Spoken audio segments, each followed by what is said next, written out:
Introducing the DRF Cash Grab app, the super easy, free-to-play sports predictor game from a name you know and trust, the Daily Racing Form. Use your sports knowledge to predict the winners, and you could score thousands of dollars in cash prizes. Pro football, college football, pro basketball, college basketball, hockey, soccer, boxing, baseball, and more. Compete against others for a spot on the monthly leaderboard. Download the DRF Cash Grab app and play today. Dan Illman, Mike Beer kicking off the 50-cent late pick 4 at Keeneland on Friday with stakes action for 2-year-old fillies. The $200,000 Myrtlewood is race number 7. We're going 3/4 of a mile. Let's take a peek at this field. 2 horses in this race with buyer advantage. The 6, Key of Life, 8-5 on the morning line off an 86 figure at Keeneland 3 weeks ago. The 11, Somebody's Problem, off an 84 buyer, winning a stakes race at Prairie Meadows. Mike, some of these others have to find from a buyer's standpoint, but that's what these 2-year-olds do this time of year. They improve. Yeah, most of them are really lightly raced. Most of these horses, Dan, coming, off of a maiden win or perhaps an allowance win. We'll see, who can take the step forward here, because it feels like somebody is going to have to take a step forward, particularly as it concerns the 6, Key of Life, who was just absolutely dominant here earlier this month in that allowance race. The other horse with the fast figure drawn on the outside there, that's a figure I think could use a little bit of confirmation. Let's throw up the Timeform US Pace Projector with the caveat that with these very lightly raced horses, it is tough to predict who will exactly be on the lead. I do agree that the pace should be solid to fast, and I do agree that the 3 Baby Got Backspin should show some speed. I wonder how fast Lady Radler is, coming off of a win at Colonial Downs on the lead. I think she has the potential to be close to the pace as well, and Somebody's Problem has been on or near the lead in her 2 wins. She'll likely face the fastest pace test of her life at Keeneland. I think this race has to have some speed signed on, some pace signed on, Dan. There's a bunch of horses that want to be forward. I agree with you that Lady Radler down on the rail, coming off of back-to-back wins where she just blasted off and opened a clear lead right away. I mean, she has the rail here. She has to go. Let's talk a little bit more about Lady Radler, who's 12-1 on the morning line. Julien Leparoux takes the mount for trainer Michael Campbell. Good second in her debut at Churchill Downs in one of those maiden auction races. And her last 2 starts at Colonial, exactly as Mike put it. She went to the front. She showed this field the field's her heels.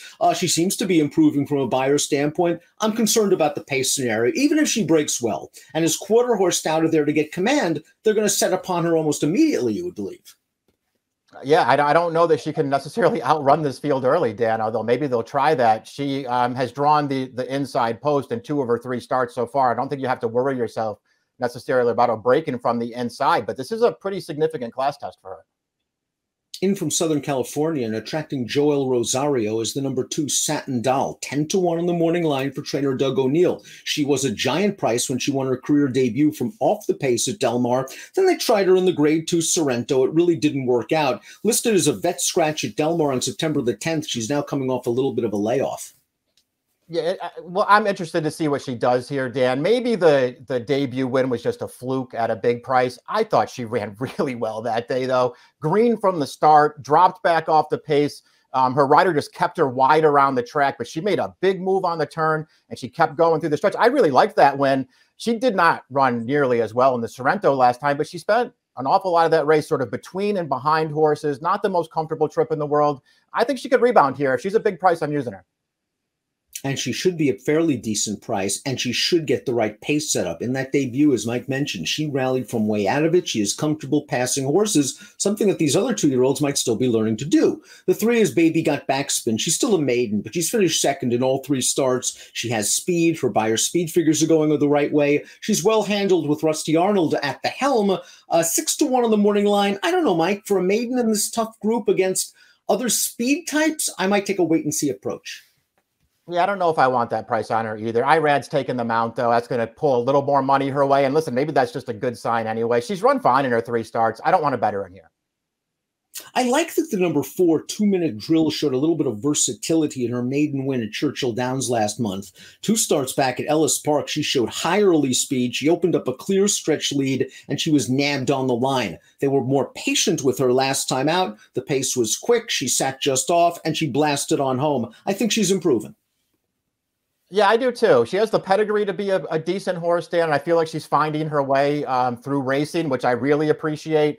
The debut at Saratoga, she wound up just landing in a pretty tough spot. I didn't think she ran poorly at all there against Chocolate Gelato, though, and horses like that. That wasn't an easy race. She's gotten better since then. I thought the 5 Willow Bend ran sort of a sneaky good race in her career debut at Churchill Downs, where she was sort of near the back of the field and made up a little bit of late ground. I think it's always a nice handicapping angle when these second-time starters show much improved early speed, and that's what happened with Willow Bend in her second start. She was able to stay right up close to a solid pace, was game down towards the wire. She has to find more from a buyer's standpoint, and I'm not sure if 6 furlongs is going to be ultimately her best game, but I think she's a little bit better than she looks on paper. Yeah, I agree with you about every point that you made. I'm a little concerned that now she's going to cut back to 6 after winning at 7 last time. And I think it's, I do think she improved last time, Dan, but I also think it's at least worth pointing out the horses that ran 2nd, 3rd, and 4th in that race were all first-time starters. She had a big advantage on those horses, and she managed to just outfinish them. The number 6, Key of Life, a very expensive daughter of Motown, has won her last 2 starts for Brad Cox, including this race, a first-level allowance 21 days ago at Keeneland. She was able to stay close to the pace, and once she is produced in the stretch by Florent Giroux, she kicks away. This last 1/8 of a mile is all Key of Life. Yeah, she toyed with this field.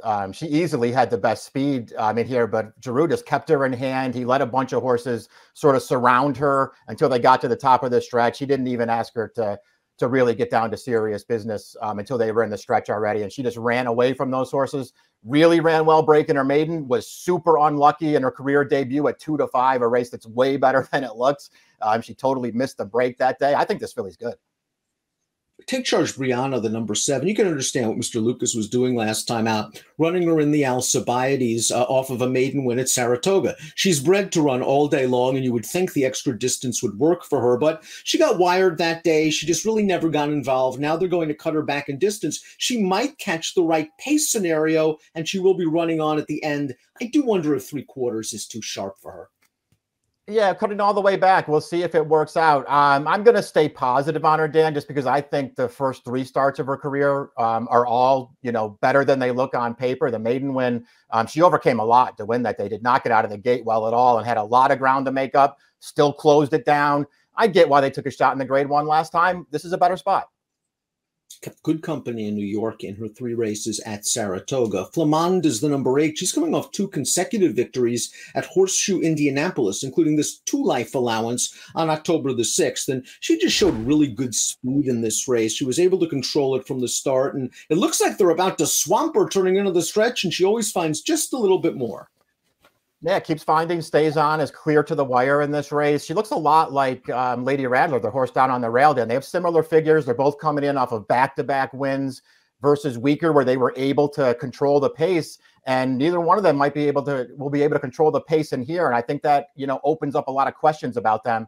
But they're both going to be big prices, I think. The number 9, Time for Champagne, was a debut winner for Rusty Arnold in a very high-caliber maiden claimer, a $150,000 maiden claimer. She got right up close to a rather moderate pace in that race. She opened up the lead. She was able to hold on. Rusty's not known for winning first out, however, so maybe Time for Champagne needed that race and was a little bit short and can take a step forward. I like that way of thinking as well, Dan. Maybe she just did it on talent alone, even if she wasn't fully tight and she just got the job done. We'll see if she can do better. That was a race that was, sort of dominated up close. There was no closing going on in there. I think she's going to have some horses to hold off this time. The 10 is Alva Star, debut winner over a wet track at Delaware. Let's watch that performance for the daughter of Lord Nelson. Now, keep in mind, not only was this a wet track, but I'm fairly certain that this was a race chock full of first-time starters. Every one of these horses was a first-time starter, so who knows who Alva Star beat, but she did it the right way, I guess.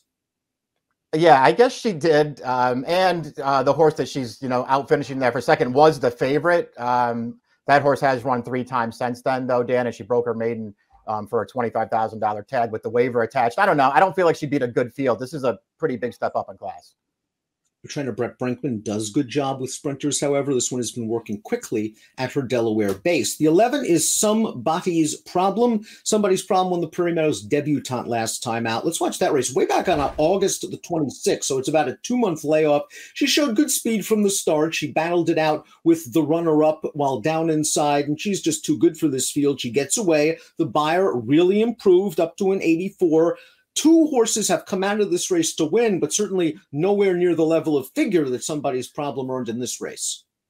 Yeah, that's the thing that concerns me about this race, because not only was it a big step forward for her, but the horse that wound up second in there also took a huge step forward on buyer, came back to win her next start, but she regressed back down to a 60 in winning. She had run a 59 before that Prairie Meadows debutante. I don't know. I'm having a tough time buying into that figure, Dan, and it feels like just because she has run fast, or, you know, a fast figure anyway, that she's going to take money in here. I don't want a short price on her. Lasix off this time around for Somebody's Problem. She was a Lasix, she won without Lasix 2 starts back at Ellis Park. Top pick time for the Myrtlewood, first leg of the 50-cent pick 4. Key of Life looks so good, I'd have to use her in any sort of multiple race wager, Mike. Looking for her 3rd consecutive win for Brad Cox. Yeah, I kind of just feel like she towers over this field, just based on her 2 most recent starts, especially that last one, which to me was just thoroughly dominant. I'm not really against her, Dan. I want to try to get the 2 Satin Doll in there at a big price. In Andy, I trust. I'm hoping Andy's right with the fig on the 11 Somebody's Problem, but she's going to have to really earn this one because the pace is likely to be faster than anything she's ever seen, and she's done her best running thus far when she is either on or very close to the pace. Mike's going 6-2, 7-3. I'm going 11-6, 1-3 in the Myrtlewood, one of 2 stakes races at Keeneland on Friday. Good luck.